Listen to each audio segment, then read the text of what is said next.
y yo prácticamente no quería estudiar. Y ahí se quedó todo.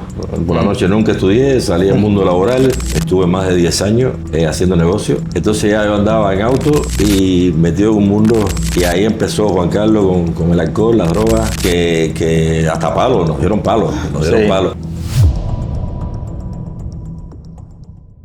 Hola familia que nos ve desde cualquier parte del mundo. Bienvenidos a nuestro podcast. Un podcast que, como ustedes saben, hace un año ya que habíamos hecho un primer capítulo, ¿no? Sí.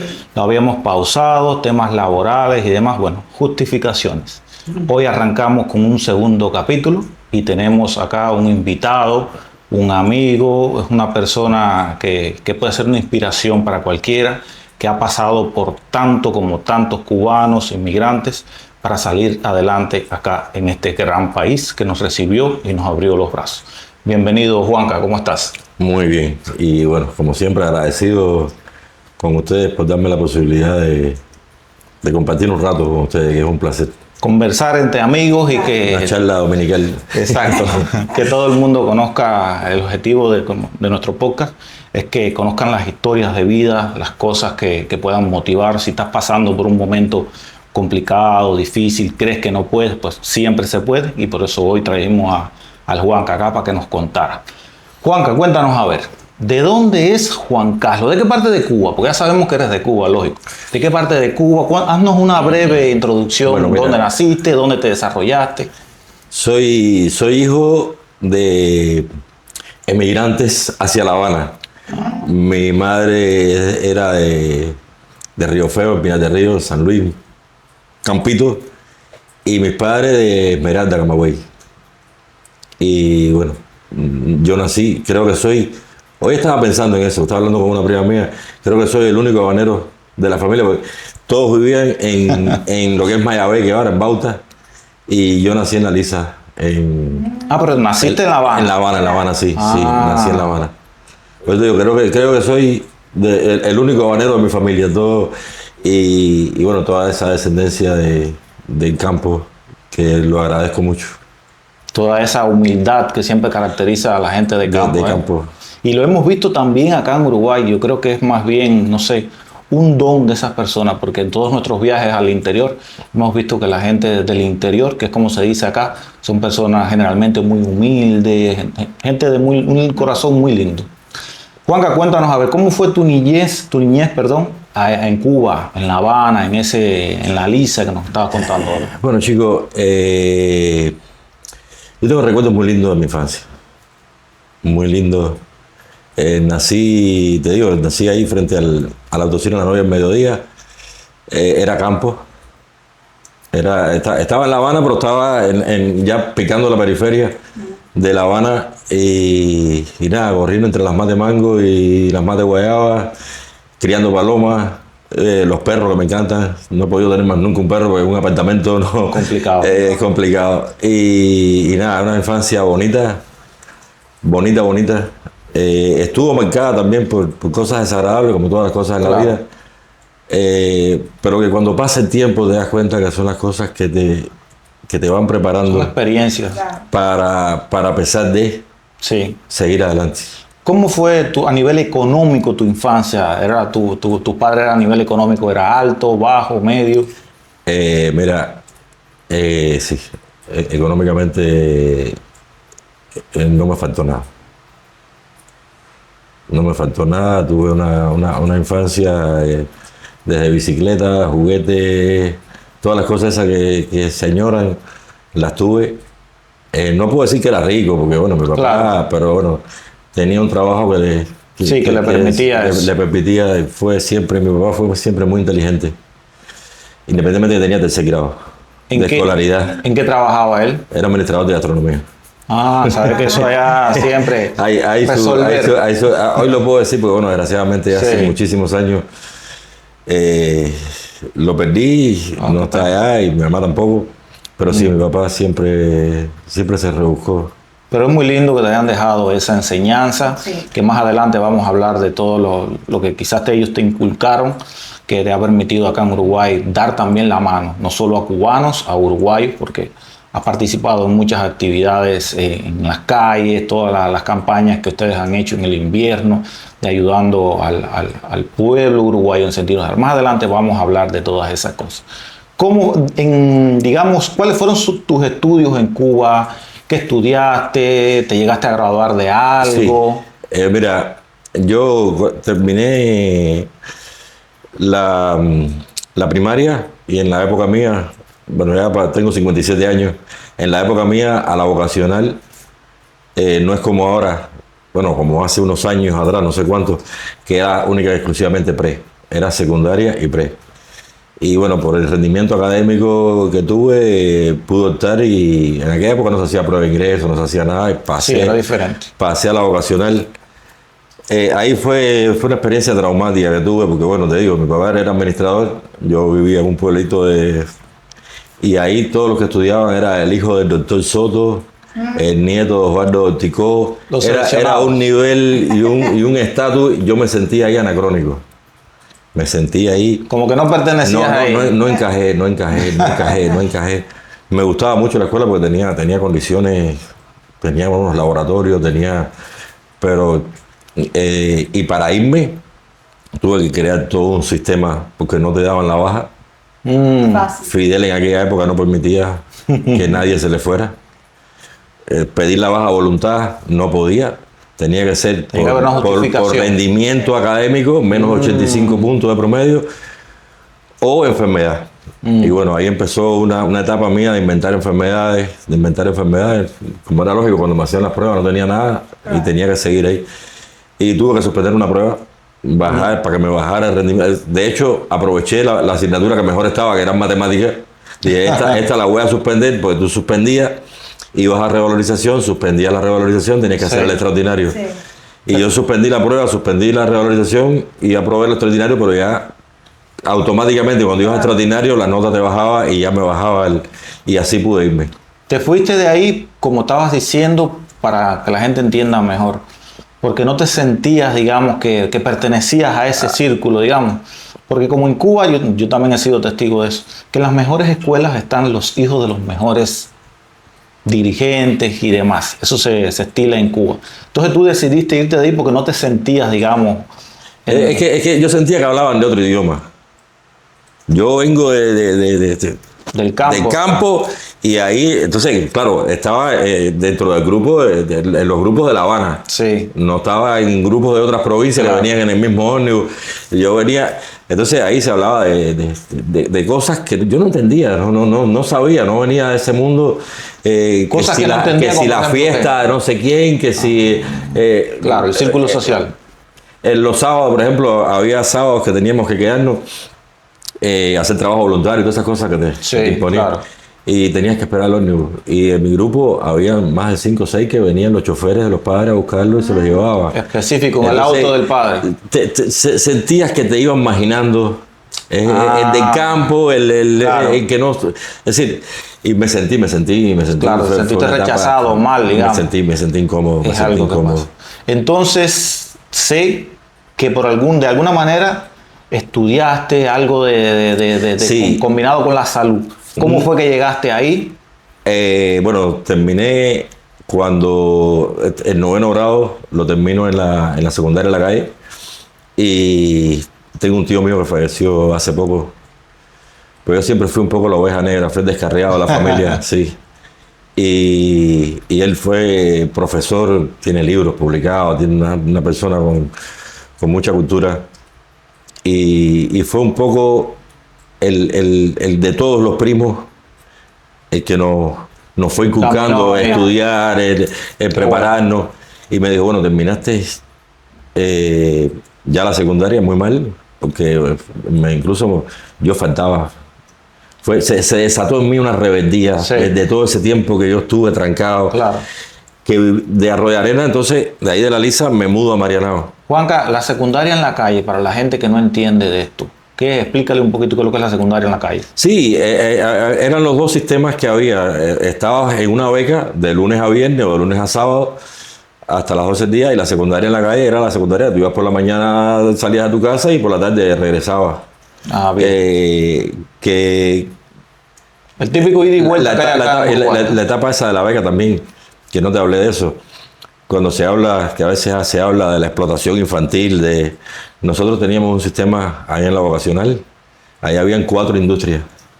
La industria deportiva, que se hacían los mayos y eso de los luchadores, se hacían pelotas de béisbol. Te estoy hablando desde séptimo, 14, 15 años, hasta 16, 17 que terminas el pre. Sí. Y éramos trabajadores, trabajábamos por la mañana.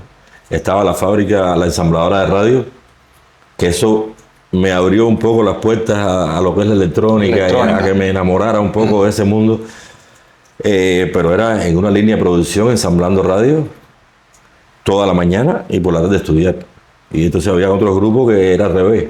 Pero eso era cuando estudiabas dentro de la vocacional. Wow. Sí. Estaba la fábrica de radio juvenil, los chiquiticos. La fábrica de radio Siboney, que eran los grandes. Sí.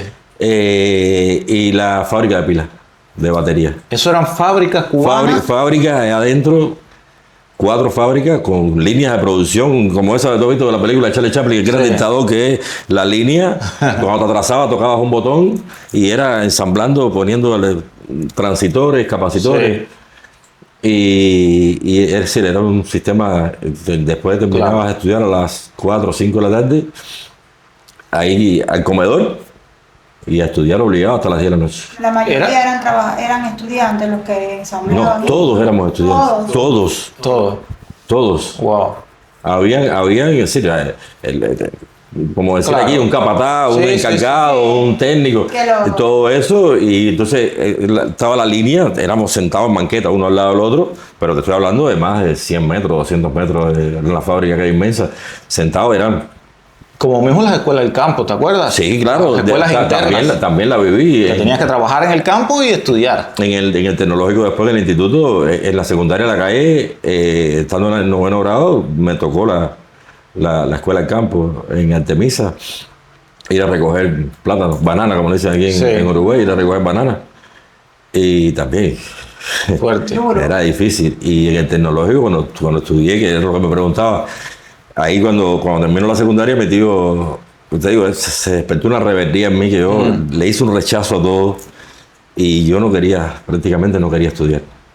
Yo llegaba a la escuela y me iba para la playita de 16, para el Tritón, me iba para la playa y eso conllevó a que académicamente me reclamaran y bueno, me iban a tirar para minoría.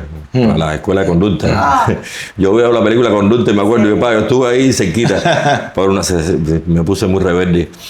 Y bueno, termino la secundaria y mi tío me dice, ¿qué vas a hacer? Yo quiero seguir estudiando. Dice, bueno, ahora tienes la posibilidad de este instituto, era muy bueno en aquella época, es decir, yo no recuerdo qué país patrocinaba a Eduardo García los autos, su director tenía chapa embajada, era una donación que habían hecho, tenía laboratorios electrónicos. ¿Era una escuela de qué? ¿De electrónica? Un tecnológico. ¿Entraste a un tecnológico? Un tecnológico de electrónica. 4 años estuve ahí. Y ahí di un giro, porque me gustó lo que estaba estudiando, me sentí cómodo, veía que tenía un futuro laboral, porque era una especialidad de instrumentación y control automático, una especialidad que abarcaba lo mismo, bueno, para los que están viendo, lo mismo la parte hidráulica, sanitaria, que la electrónica, todo. Era un perfil muy amplio, de hecho era la carrera que tenía el perfil más amplio en la escuela, nos permitía. Y bueno, ahí me gradué con título de oro. Ah, mira qué bien. Tuve la posibilidad de pasar directo al pedagógico, porque siempre tuve, no sé, eso creo que viene por mi madre, tuve la vocación docente, me llamaba la atención. Pero nada, mi padre fallece y bueno, antes ya yo había decidido, dije yo, quiero ponerme a trabajar y después estudiaré por las noches. Y ahí se quedó todo. Por la noche nunca estudié, salí al mundo laboral. Después llegó la crisis en Cuba. en los 90, yo me gradué en el 88. El famoso periodo especial. El periodo especial. Que ya Bueno, la estamos en crisis. No llegó la crisis a Cuba. Después que salí de Cuba me di cuenta que nosotros hemos vivido toda la vida en crisis. A veces se ha acrecentado más, creo que en el 90 se acrecentó hasta el día de hoy, que ya está insostenible. Cuando las vacas han dado menos leche, hemos pasado más hambre. Cuando las vacas nos han dado más leche. Y en los 90 ya ahí dejé trabajo, dejé todo y me dediqué netamente a los negocios. Estuve más de 10 años haciendo negocios. Haciendo negocio por tu cuenta, digamos. Metido en un mundo que eso es algo que yo le digo a los muchachos que trabajan conmigo, los muchachos jóvenes. Uno nunca puede, porque por tratar de ser o de encajar, no puedes dejar de ser lo que tú eres. Claro, eso es muy importante. Y eso me pasó porque entré, un día yo trabajaba en una dulcería, empecé como ayudante, terminé de administrador, una dulcería particular. Y prácticamente me quedé de dueño de la dulcería porque el dueño ya no iba, todo era lo delegaba en mí. Y empecé a andar en ese mundo que me quedó muy grande. Alguien un día me dijo, ¿por qué tú no abres tu dulcería? ¿Estás trabajando para alguien? ¿Por qué? Y abrí mi dulcería. Entonces ya me sentí que estaba en un estatus, ya me codiaba con la crema innata. Mi tío no podía mantener el auto que tenía un Lada, no lo podía mantener, me lo dio. Entonces ya yo andaba en auto y metido en un mundo. Claro. Y ahí empezó Juan Carlos con el alcohol, las drogas. Ah, sí. ¿Verdad? ¿Tuviste las drogas también en Cuba? Sí. Para los que se dicen que cuando aquello en Cuba no había drogas. Sí. Siempre. Lo único que hacía falta era dinero. Para tener. Lo otro era lo que tú quisieras. ¿Cómo pudiste salir de ahí? Mira, me costó. Tuve dos ingresos. Gracias a mi familia. Qué bien. Yo ya llegó un momento que yo mismo me di por desahuciado. Pero admitiste que tenías que salir, ¿no? O la familia tuya te dijo, mira, esto es algo que si tú no estás convencido, claro, no sales. Claro. Por mucho que quiera la familia. Y llegó un momento que yo bajé los brazos y dije, ya lo que me queda es morirme. Ya yo amanecí y decía, yo tenía que haberme muerto anoche. Yo me sentaba y pensaba en esto que tú me preguntabas, cómo había sido mi infancia, cómo había sido. Empezaba a pensar cómo había empezado yo en ese mundo a beber, sentado y dándome unos traguitos, y las discotecas y los clubes, iba mucho a los clubes, me gustaban mucho los clubes. Y verme tomando alcohol de bodega, robándole el perfume a mi mamá. Para tomarte el perfume. Me tomaba el perfume, ya de las drogas. Las drogas me acabaron de hundir, pero ya después no tenía presupuesto para poder. Claro, mantenerlo. Porque encontré en la cocaína que me daba un pase. Wow. Ay, me sentía que me podía tomar 2 botellas de ron. Sí, todo eso es hasta un punto. Después, cuando vienes abajo, no te para nadie. Y bueno, terminé ingresado con un sangramiento digestivo. La úlcera, bueno, desbaratada por dentro, le dijeron a mi familia, mira, no hay mucho más que hacer por él. ¿Y ahí cómo despertaste de ese momento? Me ingresaron en un centro, creo que era el único, era el único centro de salud privado que había en Cuba, que era de la Orden de los Hermanos de San Juan de Dios, una institución religiosa. Y ahí tuve lo que tiempo después aprendí, ¿no? en grupos que estuve de autoayuda, que no quiero hablar por respeto a los principios de esos grupos, no porque tenga problemas, al contrario, mi agradecimiento y las mejores cosas y las más lindas que he aprendido en mi vida, las aprendí ahí. Pero bueno, ellos tienen sus principios de anonimato y no quiero romperlo. Y ahí tuve un despertar espiritual. Ahí sentí que había algo que me permitía ser yo mismo sin la necesidad de beber o de drogarme. Y bueno, fue un proceso que ha sido de las cosas más lindas que he vivido yo en mi vida, después de todo ese desastre de vida que tuve. He tenido la dicha de la familia que tengo, que nunca me soltaron de la mano. Los vecinos. Qué bien. Los vecinos del barrio, incluso años después, cuando le dije a mi madre que me iba a ir a Venezuela de misión, me dijo, tú estás loco. Tú oyendo Willy Chirino aquí, fajado con la gente del CDR, ¿tú crees que a ti te van a, cuando te hagan la verificación, tú crees que te van a dejar ir a algún lado? De eso vamos a hablar. ¿Cuándo fue, después de tú haber pasado por todas esas cosas, tú digamos, sabemos perfectamente que tú tienes una posición política, ¿cómo fue tu despertar? ¿Cuándo fue que tú despertaste de eso? La parte política. Sí, que te diste cuenta que en Cuba las cosas no funcionaban. Mira, yo desde que estaba en el tecnológico, desde que estaba en el instituto, tengo un amigo mío que lleva ya 30 y tantos años. Él apenas nos graduamos, él se fue para Colombia. Éramos un grupo de rockeros, medio disidentes todos. Sí, íbamos a ver a... Yo no tengo problema con decirlo, porque era lo que había en aquella época. Ir a ver a Silvio a la universidad, a Santiago Feliu, a Pablo. Claro. Pero también nos dieron palos escuchando a... Ay, ¿cómo se llama? Lo venía oyendo, lo escuchando en el auto. Los Beatles, que en algún momento sí, no, pero yo estaba más chiquito. Cuando los Beatles estaban prohibidos, sí. Yo estaba chiquitico. Este de la manzana, de Guillermo Tell, tiene la canción de Guillermo Tell. Que cantan en inglés, creo, sí, pero no recuerdo. No, cubano. ¿Cubano? Sí, que siempre estaba vestido de negro. Canta, tengo la manzana en la cabeza. ¿Ese? No. ¿Cuál será? No, que la canción de Guillermo Tell, Tu hijo despertó. Siempre hay canciones. Sí, que tomaba. Incluso cuando íbamos a Pairé o a algún lugar, se ponía caliente la cosa. Sí. Que hasta palos, nos dieron palos. Entonces eso siempre estuvo ahí, pero pesaba mucho. Cállate la boca, no digas nada. Si quieres lograr algo en la vida, no puedes decir nada. Tienes que estar bien, tienes que hacer la guardia del CDR. Sí. A lo único que yo siempre me negué, que fue cuando la única vez que fui a la plaza a un desfile. Estaba chiquito, me llevaron mis padres y fue cuando lo de Barbados, que en esa época vivía ahí en el Vedado. Sí. Y nos llevaron cuando el avión ese que explotó en Barbados. Fui a la despedida del duelo, pero siempre fui aparte. Lógico, después llego, tengo que dar un cambio en mi vida. Un padrino que tenía que me ayudaba en esto de la recuperación. ¿Padrino le llamamos padrino de santo? No, padrino del apadrinamiento. Sí. Siempre los que llevaban más tiempo en el grupo, llegaba alguien, tú sentías afinidad, le pedías apadrinamiento, que te explicara cómo era el programa, cómo funcionaba, cómo mantenerte un día a la vez sobrio.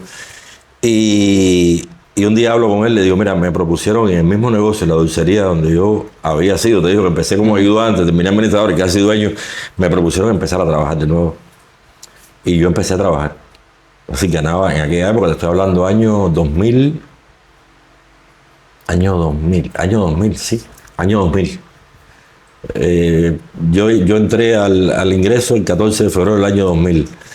Tuve 3 meses ingresados, como mayo, junio, a mediados del año 2000. Él me propone. Él me decía cáscara. Sí, él me decía sí, porque por Juan Carlos de la guerrilla sobremesa había un personaje que se llamaba Juan Carlos. Es decir, el nombre es Juan Carlos, le decían cáscara en el programa, él me decía cáscara a mí. Me decía cáscara, te propongo que te vayas ya tú estás bien, te veo recuperado. Pero eso, empezar a trabajar ahí me revivió. Los momentos que habías vivido. Claro, yo trabajaba casi 24 horas ahí. Y salía de una cosa y entraba en otra. Entonces, usaba droga, usaba alcohol para poder mantenerme. Y ya ahora, mantener ese ritmo y en la caliente. Porque salías en un auto sin licencia, sin patente, sin papeles, cargado de dulce, repartir dulce, y era vete por aquí porque de ahí está la policía, vete, es decir, wow. Entonces ya los nervios me jugaban una mala pasada, cosas que yo hacía, pues claro. Sí. Te metes un trago y un pase y vas a cualquier lugar, pero ya después hacerlo consciente era más difícil. Me empezaron los miedos y voy a ver a mi padrino y le digo, mira, me pasa esto. Y me dice, chico, ¿por qué tú no te vas a trabajar? Dígole, ¿trabajar a dónde? A trabajar para el Estado.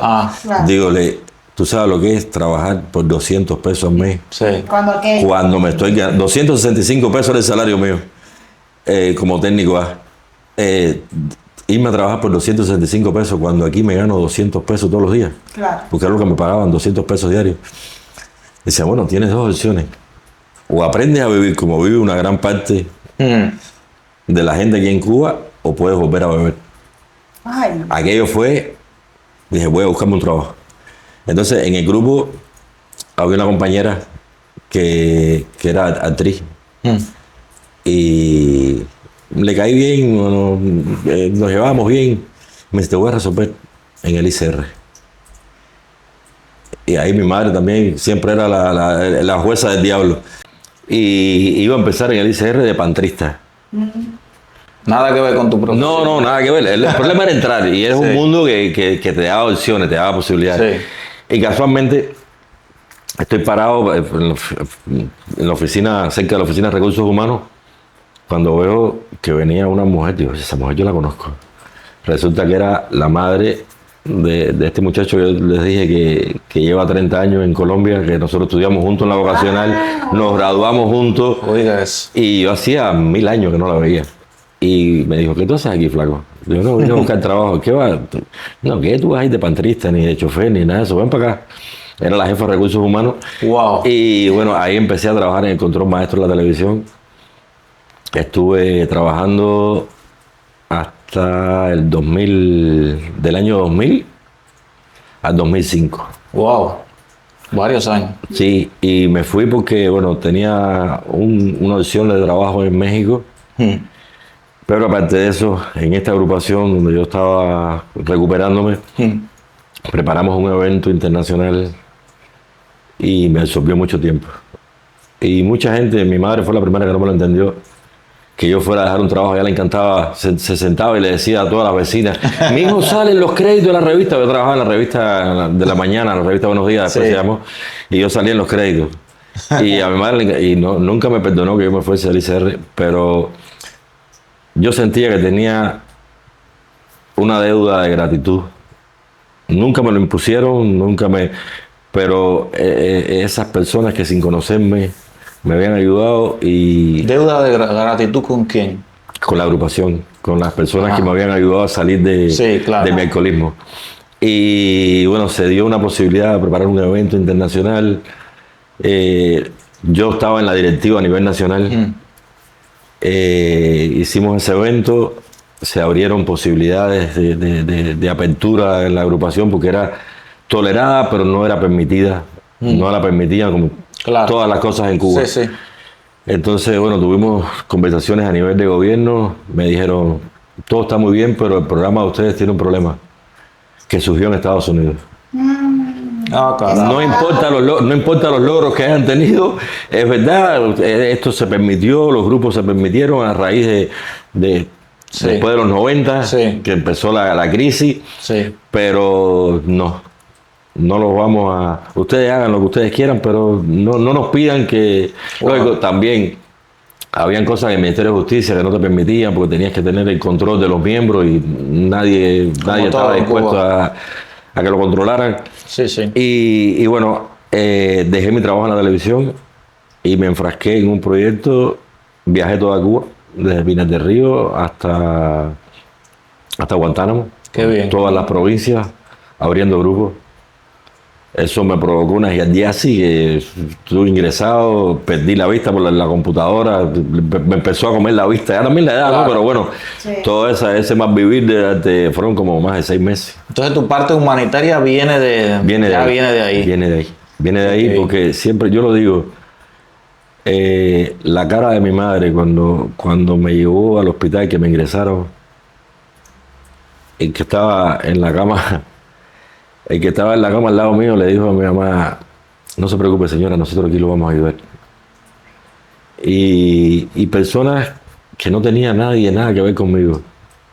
Supieron ayudarte. Y ahí no hay distinción, ni hay cuestión política, no importa si eres militante del partido, no importa si eres opositor, eres alguien que necesitas ayuda y te la vamos a brindar. Mira qué bonito. Y eso a mí me marcó muchísimo. Yo le dediqué, bueno, hasta que me fui a Venezuela, más de 10 años de mi vida al servicio dentro de la agrupación. Qué bueno. Juanca, ¿cómo fue que llegaste a Venezuela? Bueno, lo del viaje a México no se me da. Bueno, de hecho se me dio, pero tenía que ser sí o sí en el momento que estábamos en la convención. Y yo renuncié a irme a México. Y cuando se acaba todo este proyecto que estuve recorriendo Cuba, estaba sin trabajo. Gracias a una doctora que conocí en todas estas cosas. Nosotros íbamos a hablar con los psiquiatras y conocí a una psiquiatra de un centro comunitario de salud mental. Y me dijo, tú sabes que en el municipio de nosotros están necesitando electromédicos. Me fui, me presenté. A los 3 días estaba trabajando. A los 4 meses estaba de jefe de electromedicina en el municipio de Playa. No porque fuera muy bueno, sino porque no había casi nadie. No había casi nadie. Pero bueno, y yo tengo mi forma de ser. Claro. Y he aprendido a entregarme y a dar siempre un poquito más. Claro. Entonces, a mí, por ejemplo, cuando se hacían las reuniones me cuestionaban por qué yo había un domingo en un policlínico si yo no trabajaba los domingos. Porque es que había un equipo que estaba roto y eso marca la diferencia. Claro. Entonces a veces molestaba un poco, ¿no? Porque tú creabas algo que no estaba... No, y obligabas a otras personas a otros a hacerlo. Entonces, en la empresa, bueno, paso por una situación personal media complicada. Mi jefa me dice, ¿por qué no te vas a Venezuela? Y yo, ¿tú estás loca? A mí no me van a ir a Venezuela. Están pidiendo personas con 10, 15 años y apenas llevo 5 años aquí. Me dijo, espérate, yo voy a hablar con el director provincial. ¿Ya habías cumplido 5 años? 5 años como electromédico, sí, trabajando. Y hablo con ella habla con el jefe de la provincia, de la parte de electromedicina. Y el hombre me llama, me dice, te voy a permitir que te vayas para Venezuela por 2 cosas. Una, el municipio tuyo era el más malo y hoy está entre los 2 mejores de la provincia. Y lo otro, con la condición de que cuando regrese, vengas a trabajar conmigo para acá. Ah, mira. Y bueno. Tocó. Sí. Cuando llegué a Venezuela y vi aquello, yo dije... ¿Qué es esto? ¿Ibas con expectativas? ¿Tú ibas con expectativas? Mira, ¿Cómo era tu idea? te voy a decir la verdad. Más allá de la cuestión política, la cuestión humana. Este tío mío que te digo que fue que siempre con todos los sobrinos me dijo, siempre fuiste la oveja negra en la familia, siempre fuiste el que tuviste problemas. Hoy vas a ir a un país a ayudar a personas en situación, así, porque se lo creía de verdad. Y uno se lo creía. Yo llegué a Venezuela con eso. Te ibas a ayudar. Veía el fin de año, no se me va a olvidar, yo iba a viajar en diciembre del 2009. Suspendieron, fin de año no hicieron traslado y salí el 10 de enero del 2011. Y yo vi el fin de año, estaba viendo en la casa el noticiero y me dice, mira, están poniendo los médicos en Venezuela, tú que te vas para allá. Y veo los médicos con una mochila subiendo los cerros y llevando salud y toda esa parte poética y bonita que te la ponen. Y el aterrizaje en Venezuela, cuando llego al aeropuerto de Marquetía, los que estaban, que se iban, pues coincidíamos. Los que vienen a morir te saludan. Eso fue el recibimiento de una doctora. Y ahí empezaron a explicarnos y te lo explican y todavía tú dices, bueno, esto a lo mejor es ellos. Sí. A lo mejor es donde yo vivía, a lo mejor me toca en otro lugar. Era lo mismo. ¿Qué fue lo que viviste allí? ¿Qué fue lo que pasó? ¿Qué fue lo que...? Mira, yo creo que si yo hubiese sido políticamente correcto para el sistema, sí.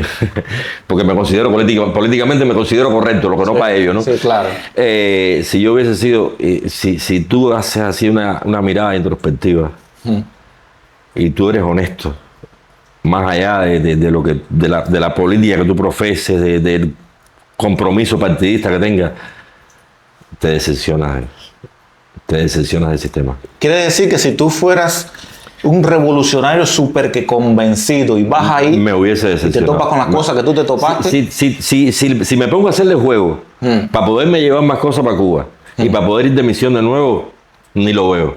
Claro. Pero si tú te sientas a mirar el por qué tú fuiste, a qué tú fuiste y lo que te obligan a hacer, sí. tienes que decepcionarte. ¿Qué fue lo que viste allí? ¿Qué fue? Mira, en primera, las condiciones En que tienen a los médicos, a los colaboradores de la salud. que vivíamos ahí. Yo en un año me mudé más de 11 veces de casa. Porque, por la misma historia, porque no pagaban, porque te metían donde quiera, después teníamos problemas con la gente, a veces teníamos que vivir. Yo amo Venezuela, amo a los venezolanos, porque honestamente yo a los venezolanos aquí les he pedido perdón a muchísimos, pero las condiciones en que nos ponían y no pagaban, entonces los problemas los pagábamos nosotros. Sí. El no pago de barrio adentro, el no pago de la misión, lo pagábamos nosotros. Claro. Y tienen que irse y recoger.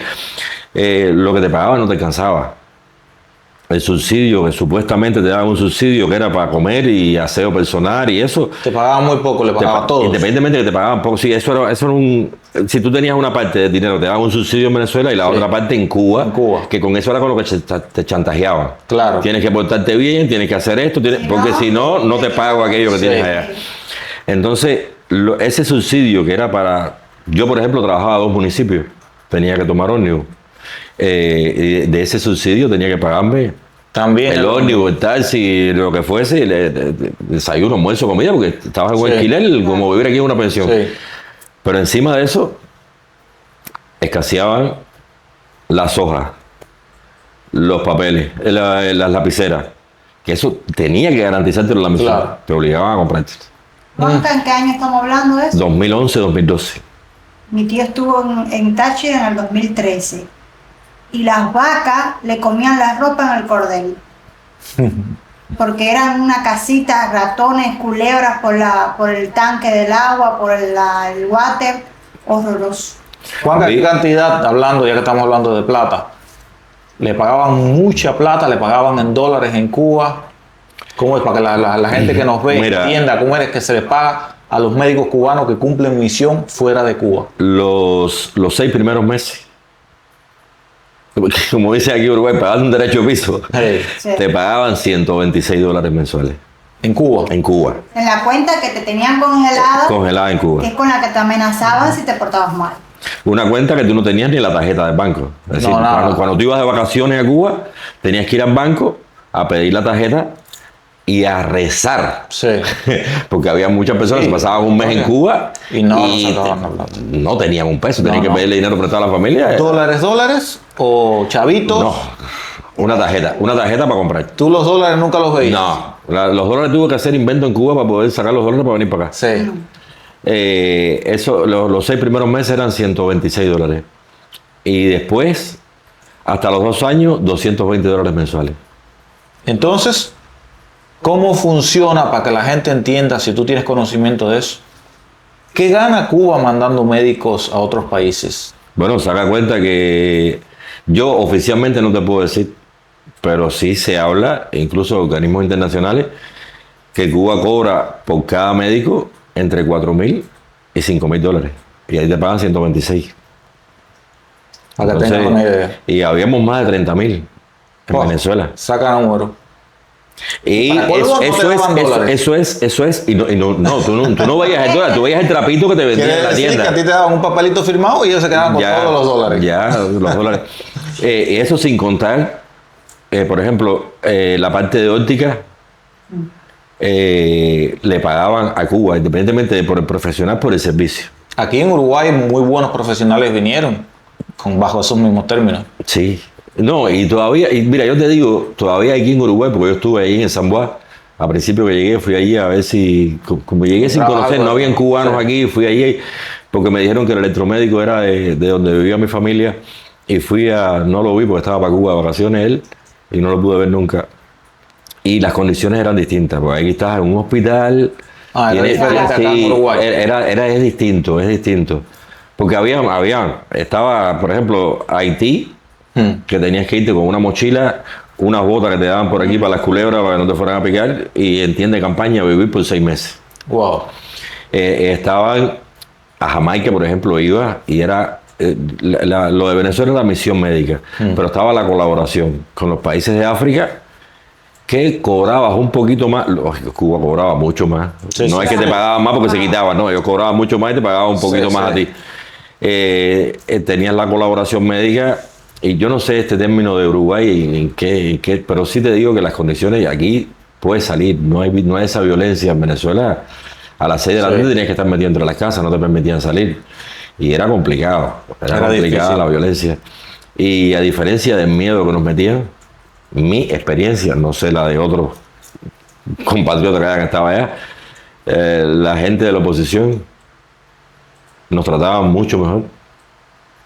Es decir, los que estaban en contra del gobierno. Los opositores a Chávez nos trataban mucho mejor que a veces tú tenías miedo, tú sentías miedo, tú decías, bueno, nosotros aquí a ellos les representamos un apoyo al gobierno, al chavismo. Claro. Y esta gente nos trataba muy bien. Entonces, ¿con qué te lavaban el cerebro? Eso es que los quieren comprar. Eso es que los quieren. Es decir, es eso que te meten en miedo, que el que piensa distinto es malo. Sí, exacto. Es malo. Y eso creo que es un daño que independientemente de la forma en que piense uno del lado acá, sigue arrastrando eso. Claro. Sí. Que el que piense distinto o el que no haga las cosas como yo digo, ya es mi enemigo. Pero eso lo viví. Y mira, lo que me hizo a mí el detonante, yo no terminé la misión, yo pedí mi fin de misión. ¿Ah, sí? Sí, en el 2012 Chávez le detectan en cáncer. Chávez estaba en Cuba. Y eso destapó las alarmas allá en Venezuela, porque sentía mucho miedo que el chavismo, la figura de Chávez, fuera a perder, con Chávez morirse, se fuera a perder. Vienen los autos con la gente del Ministerio de Salud Pública, autos negros, camionetas, pero cuando te bajabas y tú le mirabas la cara, el pelado, las gafas, esto, lo otro, todos eran oficiales de la Seguridad del Estado. Nos metieron en un teatro, nos quitan a todos los teléfonos. Y eso que los teníamos, no eran los teléfonos estos ahora, pero para que no fuera a grabar audio, porque yo tenía un Nokia de los básicos, eso, pero y te quitaban los teléfonos, los metían todo en una bolsa y nos dijeron, tienes que salir el gobierno hoy en Cuba. Los niños, la misma historia, los niños están tomando leche, los viejitos tienen condiciones, los hospitales están funcionando por las misiones médicas. El turismo cayó, te digo, desde el año 2012, para las perspectivas que tenían ellos, le había caído el turismo y se estaba manteniendo todo. Chávez tiene que salir. Si este gobierno se cae y nosotros nos tenemos que ir, el dinero que está en los bancos en Cuba, el dinero de ustedes, no lo van a ver. Así tajante, no van a ver un medio. Imagínate, yo llevaba 2 años, iba a cumplir 2 años. Pero había gente que llevaban 5, 6, 7 años, habían dejado el dinero porque no querían gastarlo, iban y sacaban un poquito, pero querían tener una reserva de dinero para comprarse una casita, para el carrito. Eso fue. Todo. Y bueno, se van la gente de la seguridad y viene el coordinador del Estado. Y la brigada que yo estaba, casi todas eran mujeres. Yo me llevaba muy bien, porque siempre me llevaba bien con todo el mundo. Y tenía buena afinidad con los venezolanos, me llevaba muy bien.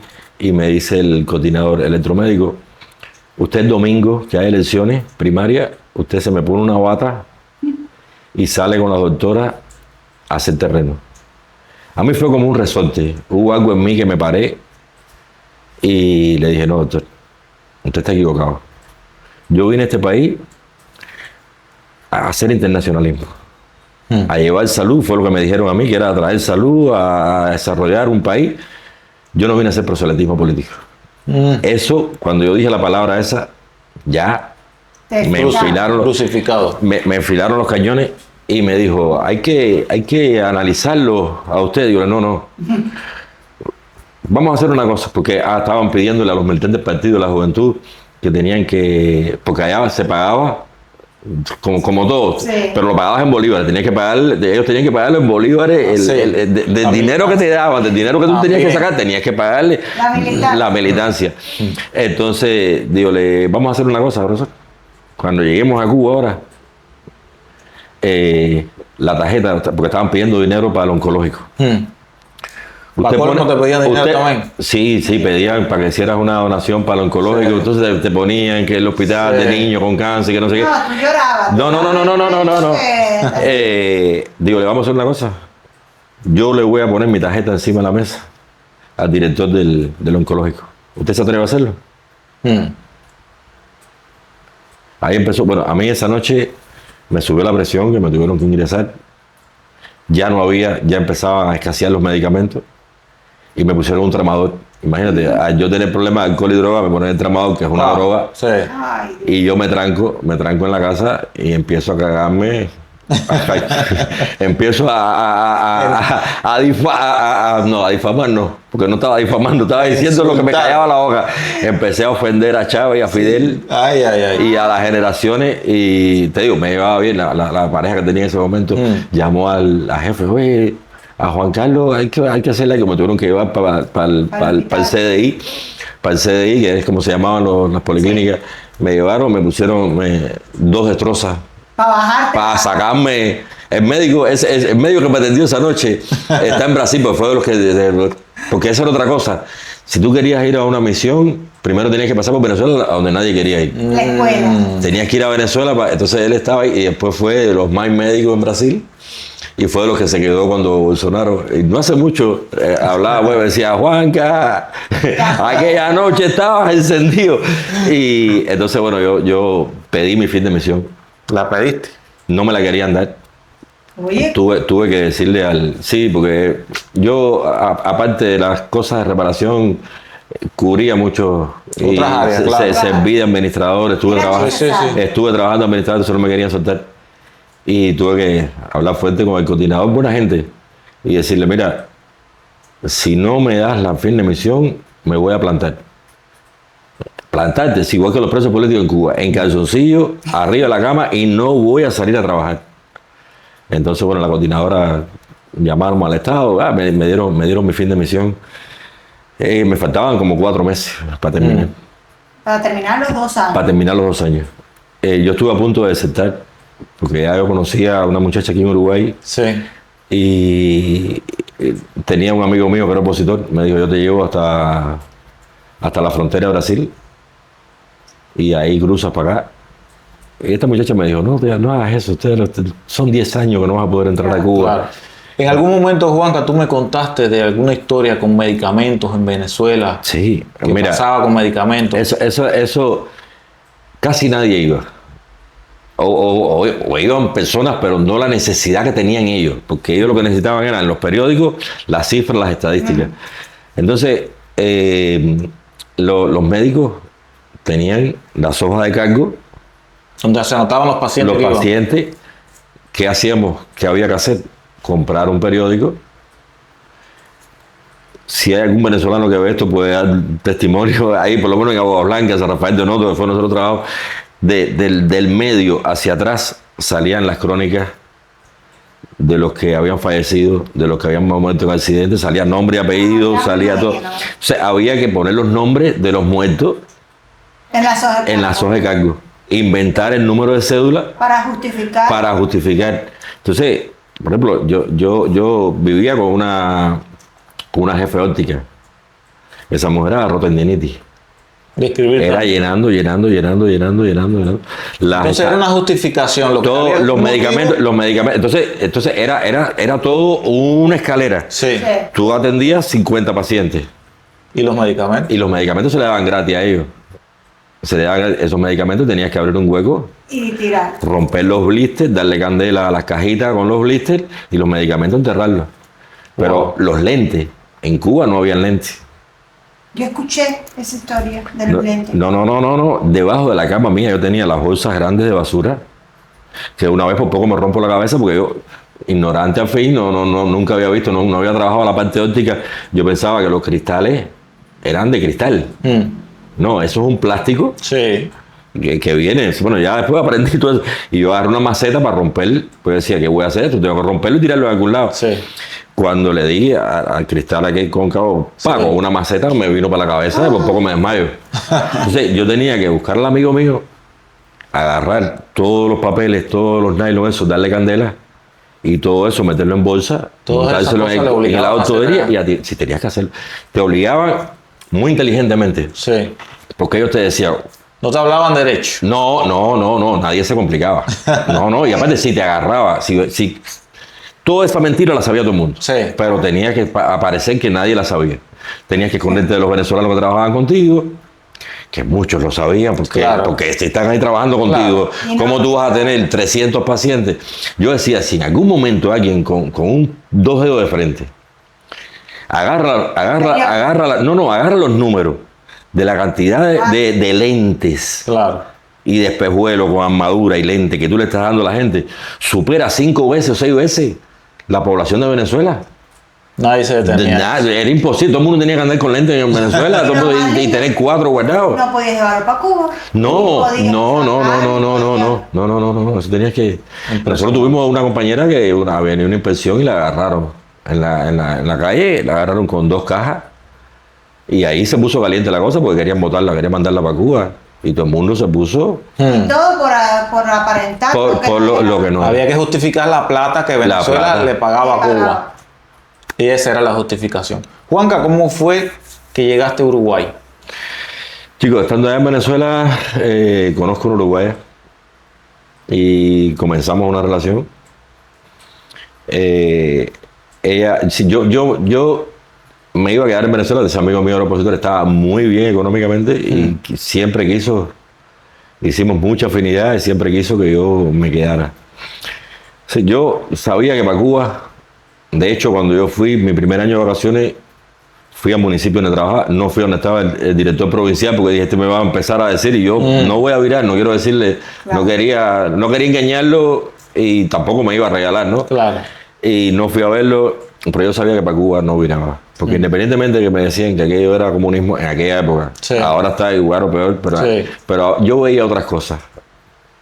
Y el amigo mío hablaba conmigo y me decía, Juan Carlos, esto ha cambiado para mal, esto cada día va peor.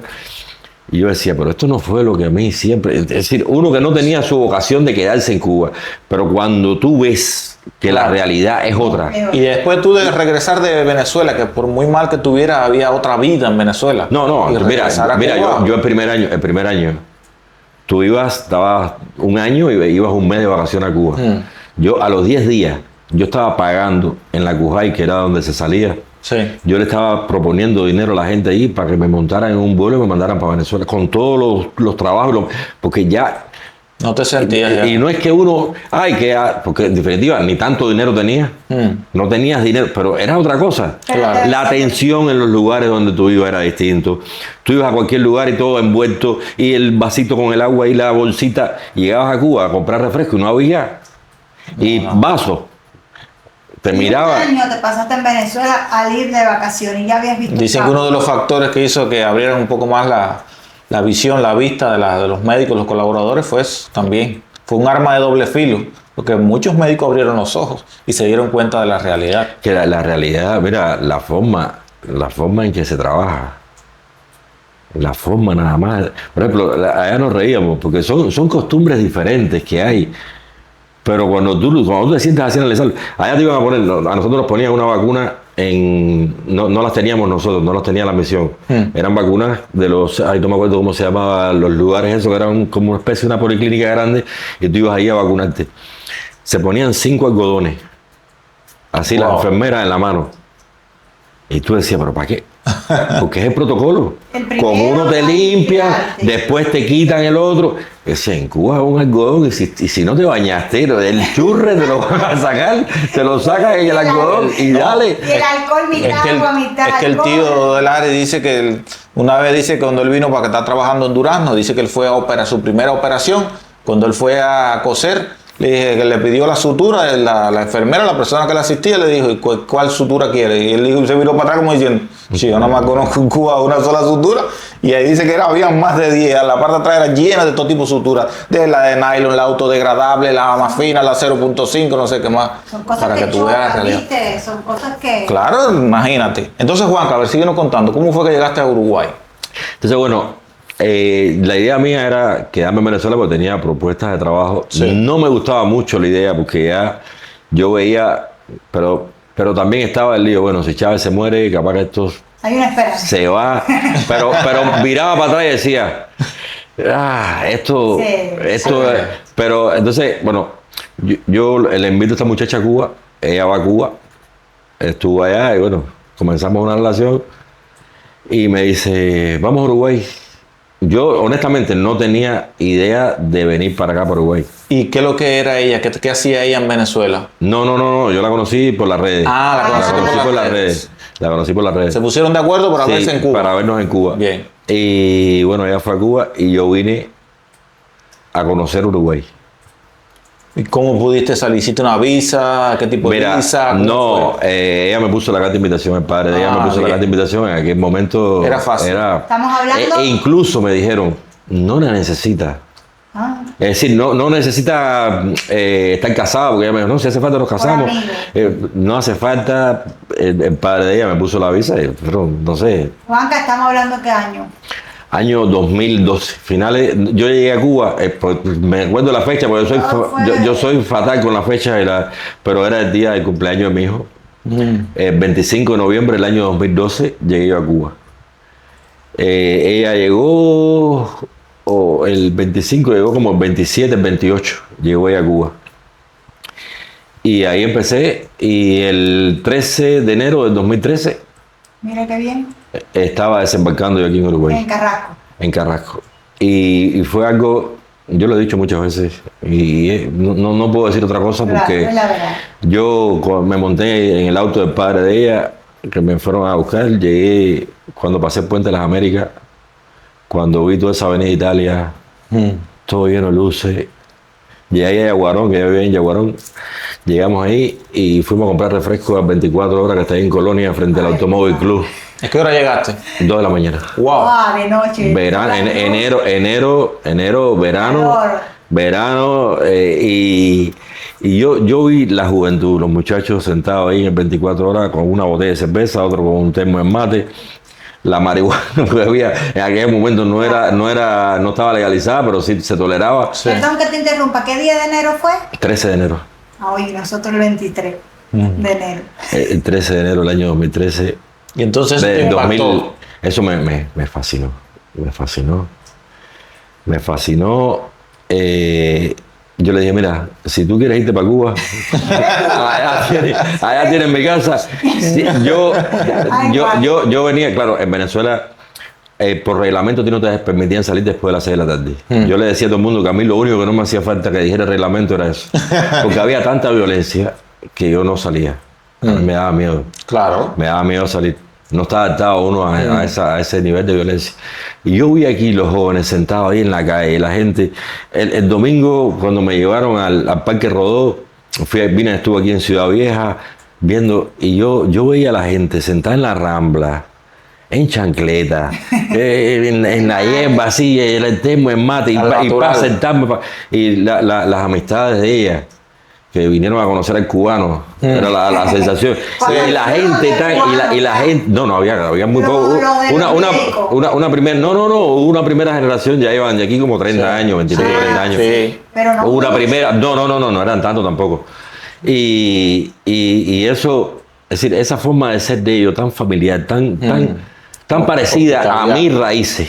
Sí. Claro. Porque la gente del campo es así, así, y yo veía al uruguayo tan tranquilo, tan esto, y venían, porque ella tenía un negocio, y venían, y con una java, a mí me daba pena porque uno no estaba adaptado a eso. Claro. Y aparte yo venía con dinero, ese amigo mío de Venezuela me regaló, me dio euros, yo tenía el dinero que había logrado sacar de Cuba, de la misión, lo había, de la tarjeta. Eso fue otra historia. Tenía que ir a la tienda. ¿Cómo era que lo sacabas de esa plata? Yo hablé con un cajero, no voy a decir la tienda. Claro. No voy a decir la tienda. Yo hablé con el cajero y le dije, mira, yo necesito sacar los dólares aquí de la tarjeta. Yo te voy a dar el 10% de todo lo que tú me saques. Entonces venía la gente que compraba en efectivo, clavaba el dinero y después pasaba la tarjeta y... Algún equipo electrodoméstico, algo con eso se hacía donde quiera. Entonces así pude sacar el invento del cubano para poder sacar la plata. A ver, Juanca, entonces estabas aquí en Uruguay y te dieron visa por 3 meses, ¿no? Me dieron visa por 3 meses. ¿En algún momento te arrepentiste? Es decir, me voy para atrás, amigo, ya. Te pusieron... Bueno, no crea. Hubo un momento que tuve un bajón Pero fue muy rápido, ¿no? Fue un bajón, fue un bajón muy rápido. Un bajón y recapacitarte. Sí, porque mira, yo empecé una relación con ella, después me fue re mal. Lógico, Cosas que pasan. había otra situación, había menos cubanos, era un momento de la economía uruguaya, Claro. estaba... y no tan solo la economía uruguaya, fue la economía regional. Se dice el viento de cola ese que dio. Sí. Y yo, por ejemplo, llegué y, no sé, a los 3 días yo tenía cédula. Me puse a trabajar con el hermano de ella, salí a hacer algunas cosas, algunos trabajos. Y empecé a modificar el negocio de ella, a hacer algunas transformaciones en el negocio. Y un domingo agarré el gallito Luis ese que lo clasificaba. Y no sé, el miércoles, yo no sé cuántas entrevistas de trabajo yo tenía. La primera que me llamaron, la primera que agarré, dije, no, gracias. Y empecé a cancelar. Qué cambio. Oye, Y fue un miércoles, no se me va a olvidar, fue un miércoles que me llamaron. El viernes fui a la entrevista de trabajo. Y el lunes ya yo estaba trabajando. Imagínate lo cómodo que era todo, que yo tenía la licencia de Cuba. Y la mujer cuando me hace la entrevista me dice, por la mañana, a las 9 de la mañana, 8:30, 9 de la mañana me hace la entrevista. Me dice, ¿tú tienes la libreta? Digo, sí, yo tengo licencia, pero de aquí Uruguay. Digo, no, tengo la de Cuba. Me dice, bueno, ve a la intendencia para que te den la libreta de aquí Uruguay. Yo a la intendencia, enséñame la libreta, me da el papel, voy a hacerme la prueba de la vista. Cuando viro, me da la libreta de Uruguay. Tan fácil así. Así, todo así. ¿Tú crees que yo voy a pensar en irme de aquí? No. Y bueno, ahí empecé a trabajar. como chofer. No, empecé a trabajar instalando GPS para Dulce, una empresa terciarizada de ANCAP. Recorrí todo Uruguay.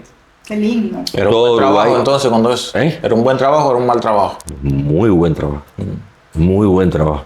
Date cuenta, en aquella época el dólar estaba a 19, 20 pesos. Wow. Oye. Yo ganaba 18,000. Eso, No. eso es una historia. 18,000 pesos, no 18,000 no, dólares. pero- 900 dólares, 900 dólares. ¿Sabes que son 18? Mira, porque en el proceso que te quedas fijo, los 3 meses eso, ellos me pagaban con cheque. Sí. Yo empiezo a trabajar, no empecé a principio me empecé un día, entonces tenía acumulado como 12 días, Sí. 12, 13 días de trabajo. Pero que ahí tú viajabas y cuando viajabas te pagaban 1% más, Sí. no gastabas ni en desayuno, ni en almuerzo, ni en comida, estabas viajando. Sí. Todo eso corría por la empresa. Exacto. Cuando a mí me dan el cheque para ir al banco a cobrar, yo hago así, Tú dijiste, ¿pero qué? saco el teléfono, como todo al principio. Sí, sacando la cuenta. En Cuba, en Venezuela ganaba, en Cuba ganaba, no sé. Cuando hago así, internacionalizaste. digo, coño, pero estos son más de 400 dólares.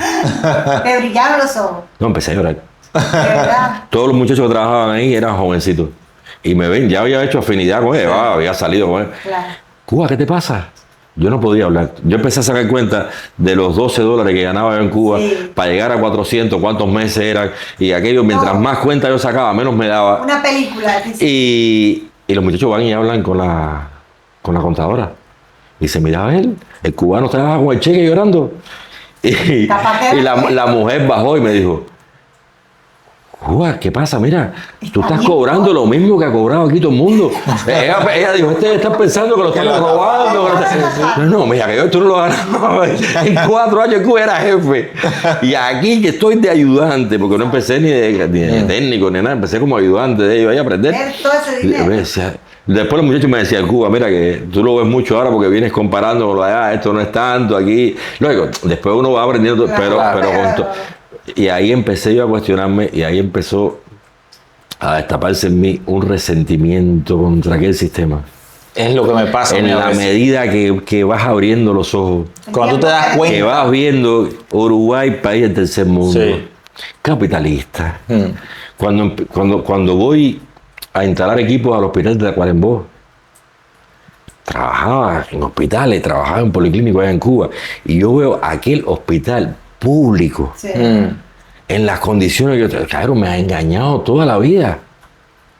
Toda la vida me ha engañado. O sea, empieza Eso, ¿y Un por nivel qué, de y por indignación, qué yo sí, tengo sí. que estar de ayudante aquí? No porque cuestionara Sí, el trabajo que estaba haciendo, al contrario, muy bien con los Sí, muchachos, claro. muy agradecido por lo que estaba cobrando, por todo. Sí. Pero ¿por qué yo tengo que dejar mi país sí.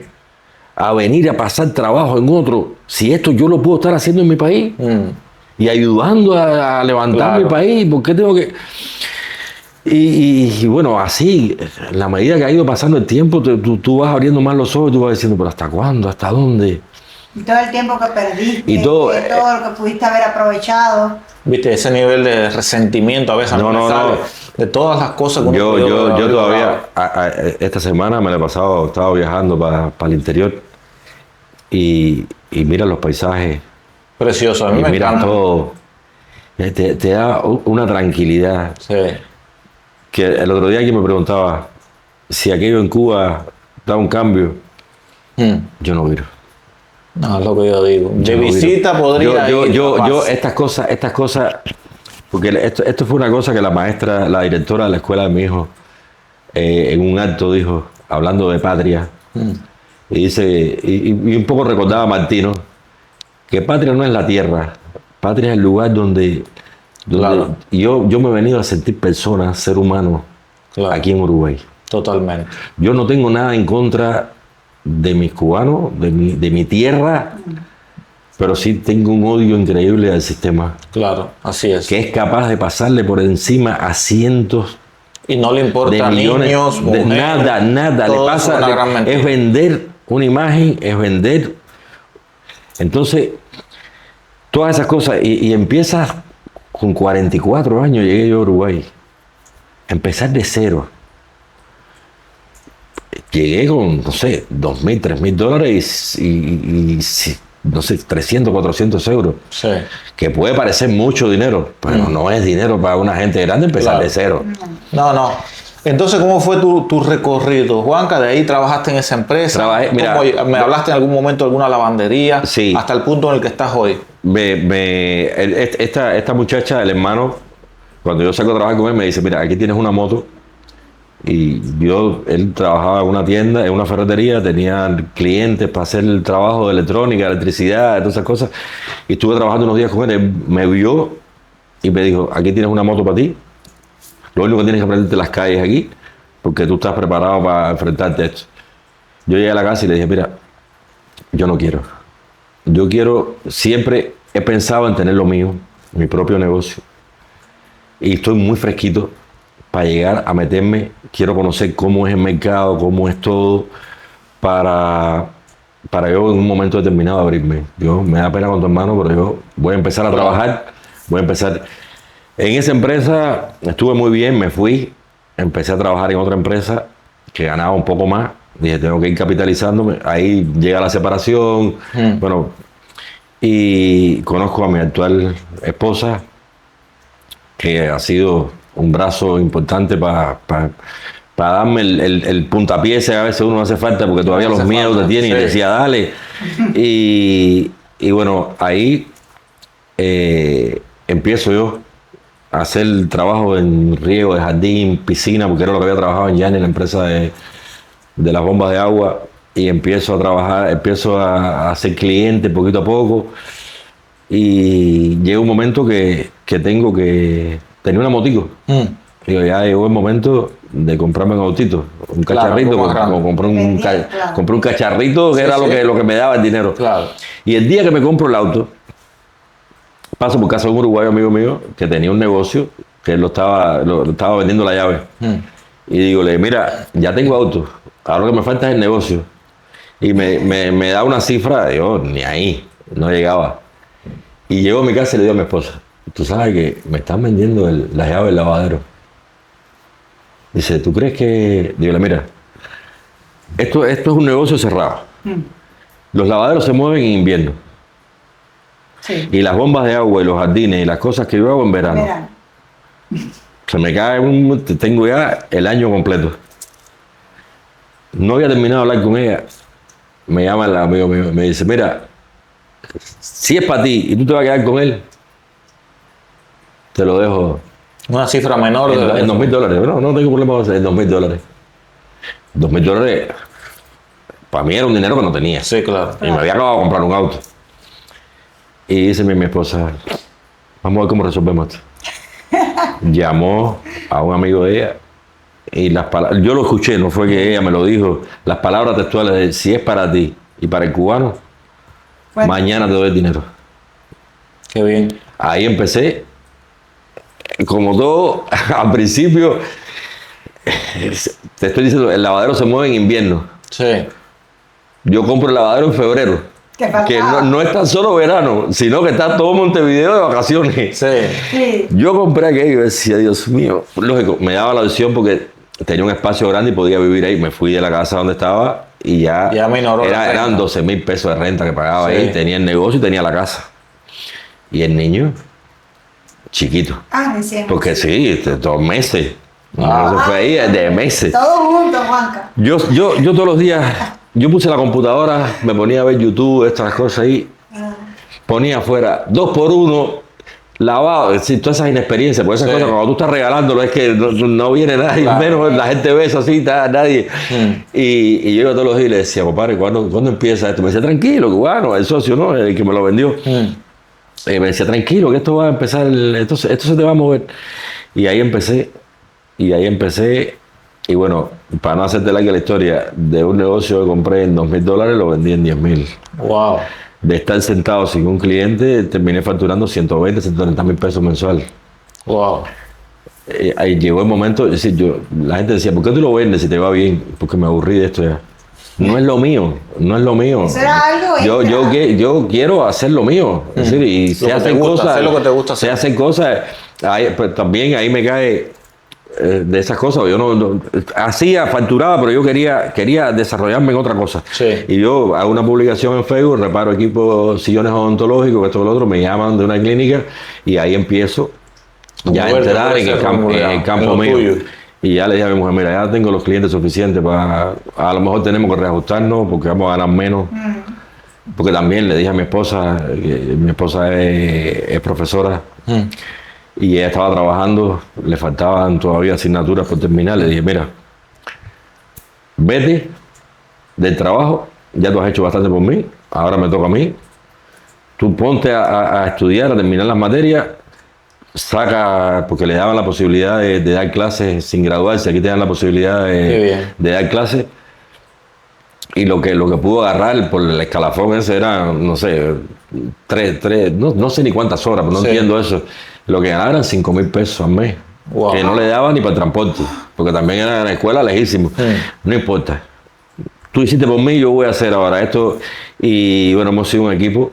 Qué bueno. Y ahí Sigue creciendo. ella ya terminó, está por terminar ya, y en la escuela que estaba al lado del negocio, la llamaron un día y ya lleva 4 años Wow. Oye. Qué bien. trabajando ahí fija.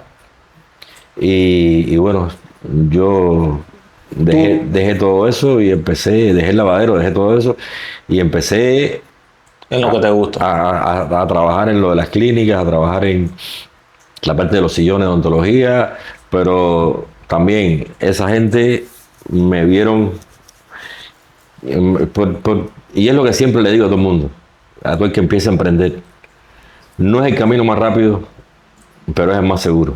Ser honesto, ser responsable, Sí. ser puntual, darle un extra, que te importe más trabajar que lo que vas a cobrar. Sí. Porque eso es una cosa que a veces no sé en cada cultura como sea. Es que lo hace. Yo estoy hablando que yo soy emigrante, que no estoy en mi país. Y se ve, ¿y cuánto me vas a pagar? Porque a veces le digo, Sí. oye, mira, ¿cuánto me vas a pagar? Ya este no me sirve para trabajar. Claro. Porque no es que tú vayas a dejarte explotar. Es que te interesa más los 3 pesos que vas a tener en el bolsillo que el trabajo que vas a hacer. Ah. Entonces eso siempre demuestra Claro. poca pasión en lo que estás Sí, haciendo. exacto, sí. Entonces yo al principio, por ejemplo, tengo clientes de cuando el niño yo lo montaba en el auto, en la sillita. A mí me ha sido muy fácil incorporarme en la sociedad. No sé si es por mi forma de ser o por la forma de ser de los uruguayos, que me es muy cómodo para mí relacionarme. Y ya los clientes no son ese vínculo de negocio y cliente. Ya es como una amistad. Es una amistad que, por ejemplo, la semana antes pasada, no, antes de fin de año, fui el 25 de diciembre, fui para casa de uno que también fue de los primeros clientes que tuve, que ya con la familia, es decir, gracias a tu canal, que quería empezar por ahí, gracias a tu canal, con Olga, una Olga, suscriptora de ella, sí. Bueno, en mi Facebook, la foto de perfil no la de, yo la del muro, sí, yo la he visto. es en su casa. Y ahora cuando vino mi prima, me fui con mi hijo, con los muchachos de trabajo, mi familia, nos pasamos un domingo allá divino. Qué lindo. Y sí, a mí yo me siento muy a gusto aquí en Uruguay, con su gente. Háblanos entonces de tu negocio actual. ¿Te dedicas a eso, a la parte de electromedicina? Sí. ¿Haces alguna otra cosa? ¿Cómo se llama tu empresa? JL Soluciones Integrales. ¿A qué te dedicas? ¿Qué haces? Mira, hace ya 12 años, al principio yo me fui para el lavadero. Yo pasé por ahí, por Uruguay y Barrio Zamora, no me acuerdo la calle. Allí en Uruguay había un cartel grande así que decía Cooperativa de Servicio. Y ponían todos los servicios que hacían. Y yo llegué a la casa y le dije a mi esposa, yo quisiera un día poder tener un grupo de gente y trabajar así de llave en mano. Sí. De lo que sea, hacer desde jardín hasta la casa. Y bueno, ahí he empezado. Sí, hoy puedo decir que no son muchos, somos poquitos. Y a veces buscamos ayuda, pero tengo una red que trabajamos el jueves en Mercedes.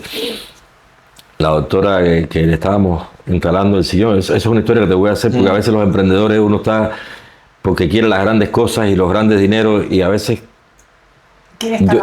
claro, y es más seguro. Y la doctora me decía, pero es increíble, porque ella pensó que nosotros íbamos a instalarle el sillón. Le dijimos, no, pero nosotros te podemos hacer esto y esto y esto. Terminamos reparando. Ya van 2 consultorios que supuestamente la empresa le vende, nosotros lo instalamos, estamos terciarizados con esa empresa, pero llegamos, incluso le dimos idea de cómo hacerlo, de cómo esto. Sí, que el equipo de ustedes son pocos, pero son multioficios, digamos. Lo hacemos todo. Y es como los muñequitos mochilos en Cuba. Sí. Abre el carro, que ahí está esto, y está lo otro, y andamos con todo para todas esas cosas de emergencia, rápido, resolver. Pero ustedes se dedican a la parte de medicina, o si hay una persona casa, dígase electricidad, albañilería. Mira, electricidad es lo que menos hace. Es lo que menos hago, porque no tengo a nadie habilitado por UTE. Sí. Claro. Entonces, Eso te complica. esas cosas, a veces los edificios, cuando son cosas normales, de electricidad en la casa, como está el servicio de electricidad, ¿no? Pero todo lo demás sí. Albañilería, todo lo que todo, es. yeso, todo. Trabajo a veces un poco terciarizado con un estudio de arquitectura. Mi hijo, que es arquitecto, que está trabajando aquí también, le sale trabajo. Ahora nos hemos unido a un arquitecto uruguayo que también, incluso me dio risa porque el grupo de WhatsApp donde nos unimos puso Kuwait, Cuba, Uruguay, un muchacho muy espectacular. Y bueno, estamos trabajando ahí en aras de crecer la empresa, pero no me apuro. Claro. Voy disfrutando el proceso, porque, mira, esto que te decía de las clínicas, hace más de un año me llama, mucha gente, no los conozco, me dice, mira, me dieron tu número, yo soy recién graduada, quiero montar un consultorio en mi casa, tengo el sillón, pero quiero terminarlo, ¿cuánto me cobraría? Mira, vamos a ir a verlo, voy a ir a verlo. Y vi que realmente la muchacha estaba empezando y le digo al socio mío, vamos a ayudarla. Y él es igual que yo. No todo es dinero en la vida. Claro. Bueno, le montamos el sillón, le hicimos, después fuimos 2 o 3 veces más a verle cosas, siempre tratamos de... Sí. Era ella y una amiga de ella, una socia. No, yo a la socia no la conocí. Hace como 6 meses me llaman por teléfono. Mira, tú nos montaste un sillón a nosotros y de verdad realmente quedamos muy complacidos con ustedes. Yo estoy trabajando ahora en una empresa y necesitan instaladores. Empezamos, no sé cuánto empezamos a instalar. Nosotros llevamos 6 meses trabajando ahí. Wow, llevan ya 6 meses trabajando. 6 meses trabajando con ellos ahí, cada vez que hay viajes para el interior. Sí. Desde el sábado estuvimos Piriápolis, el sábado estuvimos en Piriápolis, estuve en Piriápolis, Pando, Mercedes, Paso de los Toros y Tacuarembó. Wow. Esta semana completa hemos estado viajando y esta semana que viene, bueno, estoy esperando ahora el lunes, pero ya hemos instalado unos cuantos sillones. Y no es lo que me represente económicamente, sino la satisfacción Sí. de que desde tu trabajo, desde lo que tú haces, le estás dando otra visión al trabajo como tal. No. Porque mira, esto que ustedes hacen, y conozco, porque conozco muchísimos instaladores de empresas aquí, conozco gente que está mucho más capacitado que yo. No es que me la esté dando, que descubrí cómo hacer que un ultrasonido funcione. Pero es que le pone uno su impronta, que es lo que, Claro. es lo que me da satisfacción, ¿entiendes? Claro. De que nosotros llegamos y te lo hacemos todo, te viramos, te pintamos, te ponemos y conocemos ya la normativa de salud pública, que hay que hacer, cómo hacerlo y todas esas cosas lo vamos. Entonces, dar un extra. Claro. Claro. Y es un aporte más que hacen al país, un poco del agradecimiento que devuelves. De hecho, en parte, para los que no han visto este video, en nuestro canal hay un video, valga la redundancia, que publicamos en el que Juan Carlos, junto a la Asociación Civil, actualmente Manos Cubanas, sale a las calles de Montevideo para repartirle chocolate caliente, un pancito, que varias veces se ha hecho y es parte de lo que digamos que nos debería tocar a nosotros como inmigrantes, ya que el país nos ayudó, nos abrió las puertas a colaborar. Juan Carlos ha sido un pilar importante, de hecho me atrevería a asegurar de que ha invertido parte de su tiempo con la familia para ayudar a muchos compatriotas nuestros, no solo nuestros, de cualquier país, dígase migrantes, uruguayos. Es decir, que ha sido una de las personas que ha aportado muchísimo al Uruguay en sentido general. Juanca, un consejo que le quisieras dar, algunas palabras que le quieras dedicar al inmigrante que recién llega al Uruguay. Hay algo que a veces no va con las necesidades de uno y con la proyección con que uno sale de Cuba, con la idea que uno sale de Cuba y también las características del país donde uno emigró o el que piensa emigrar. Uruguay tiene su ritmo, no es el mismo ritmo que tenía uno en Cuba, ni es el mismo ritmo de las necesidades de uno, que necesitas por ayudar a los que están allá. Es un proceso. Claro. Es un proceso. Lo que yo visualicé hace 10 años, ahora estoy empezando a sentir la satisfacción de poder ir logrando esas cosas. La constancia, Sí. la visualización de realmente lo que tú quieres es lo que se puede. Estás preparado para lo que tú quieres. Exacto. Porque a veces uno quiere cosas y si estas cosas que me están pasando ahora me hubiesen pasado hace 10 años atrás, no estaba preparado para hacerlo. Claro. Es decir, esa experiencia que uno tiene, Sí, que a veces nos volvemos locos en querer cosas rápido. independientemente de las capacidades que tú tengas, Sí. porque profesionalmente puedes estar Sí. a un nivel, pero necesitas relaciones, contactos, Sí. que la gente confíe en ti, Claro. porque tú te puedes desgastar mandando currículum. Muchas veces, No te tomo. y no es porque no les interese, es que porque llegó alguien y le dijo, tengo a este tipo que lo conozco, que trabajó en tal lugar, que es esto, que es serio. Entonces hay cosas que uno se desespera. Tenemos que aprender a vivir con la pausa del Uruguay, con tomarnos las cosas en forma de aprendizaje y no volvernos locos, no a los 3 meses ya querer regresar para Cuba, en el caso de algunos cubanos. Tienes que aprender a vivir así. Mira, yo llegué, te digo, llegué con dinero, tenía un trabajo, después la economía empezó a... Pero yo ganaba 25,000 pesos, que era muy buen salario en aquella época, más 3,000 pesos que me daban en ticket de alimentación. Y yo para ir a Cuba me costó 2 años. 2 años. Yo ni pensar en ir a Cuba. Y muchas veces ni pensar en poder mandar lo que yo quería mandar. Porque estaba solo aquí, no sabía, Claro. tenía que tener una reserva porque no sabía qué me podía pasar y esto es tan inestable. Creo que todos hemos pasado por eso, que en un momento, y ahora ¿dónde me engancho? ¿Y qué hago? Y aquí uno no tiene a dónde virarse, porque todos los que conoces están igual que tú, no tiene un tío, no tiene un primo, no tiene... Entonces, es ser sensato.